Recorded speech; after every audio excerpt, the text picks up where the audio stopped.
చంద్ర sir, నా పేరు వెంకటమ్మ, మా భర్త మదరయ్య. మా భర్తను అరెస్ట్ చేసిండ్రు. ఎందుకోసం చేసిండ్రు? ఎట్లా ఎందుకోసం జరిగింది? ఇంతకు ముందు ఘటన ఎట్లా జరిగింది? ఏం జరిగింది? ఎందుకు అరెస్ట్ చేయాలి? ఎందుకంటే ఇట్లా భూమి కోసం మీటింగ్లకు పోయిండ్రు కదా సార్. మీటింగ్లకు ధర్నా చేయడానికి పోయిండ్రు. అందు గురించి మా ఆయన గొడవలకి ఏం పోలేదు. ఏ గొడవలకు ఉంది మీటింగ్లకు తిరుగుతున్నారని కుట్రతో వేసిండ్రు సార్ మా ఊరోళ్ళు. మా ఊరోళ్ళు వేసిండ్రు. మీ ఊరాలు అంటే ఎవరు? ఎవరి పేరు చెప్పు. ఉండరు, 5-6 నాయకులు ఉండరు, వేసిండ్రు. మీది ఎన్ని ఎకరాల భూమి ఉంది? మాది ఆడ 3 ఎకరాలు ఉంటుంది. 3 పాలెల్లో మేము దాంట్లో అన్న. ఇప్పుడు ఇక్కడ ఎన్ని ఎకరాలు? ఇక్కడ 2 ఎకరాలు ఉంటది. 2 ఎకరాలు.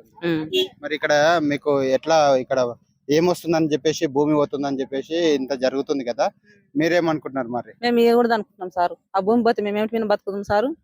మేము భూమి మీదనే బతుకుతాం, పొలాన్ని దున్నుకొనే బతుకుతాం మేము. ఆయనతో భూమి పోయినాక ఆ రాజ్యం పోయి బతుకుతాం సార్ పిల్లలు తీసుకొని. అట్లానే భూమి కోసం పోరాడుతుంటారు. మరి ఇప్పుడు భూమికి పైసలు కట్టిస్తామంటున్నారు కదా? పైసలు ఎన్ని దినాలు ఉంటాయి సారు? సచినాన్ దినాలు ఉంటాయి. భూమి అంటే సచినాన్ దినం మేము చేస్తే కూడా ఆడబెడతాం సార్ మమ్మల్ని భూమి పోయినాక. ఇప్పుడు ఆ రోజు కలెక్టర్ దాడి జరిగిన రోజు గొడవ జరిగింది కదా, ఆ రోజు మరి మీ మదరప్ప ఉన్నాడు అక్కడ? ఉన్నాడు అంటే మీటింగ్ అంటే అందరు వచ్చిండ్రు. ఊరంతా మాదిగేరి అంత ఉన్నారు.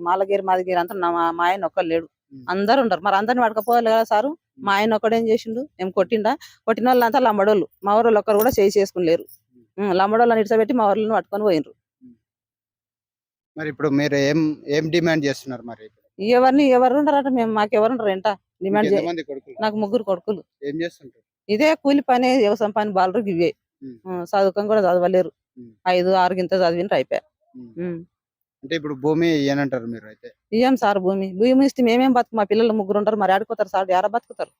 మీ పిల్లలకు ఏమంటారు ఉద్యోగాలు వస్తున్నాయి, ఇందిరమ్మ ఇండ్లు ఇస్తున్నారు, తర్వాత గవర్నమెంట్ ప్లాట్లు ఇస్తుంది, అన్ని రకాలుగా ఎకరాకి 20-30 లక్షలు ఇస్తామంటున్నారు. ఇస్తారేమో సార్, అన్ని రకాలుగా లబ్ధి చేకూరుస్తామని చెప్పేసి గవర్నమెంట్ అంటున్నారు. ఇక దినతో పాటు సార్ మేము ఒక్కరం చెప్పనీకి రాదు కదా. మా ఆయన ఉంటే అన్ని చెప్తాడు, నాకేం తెలుసు సార్.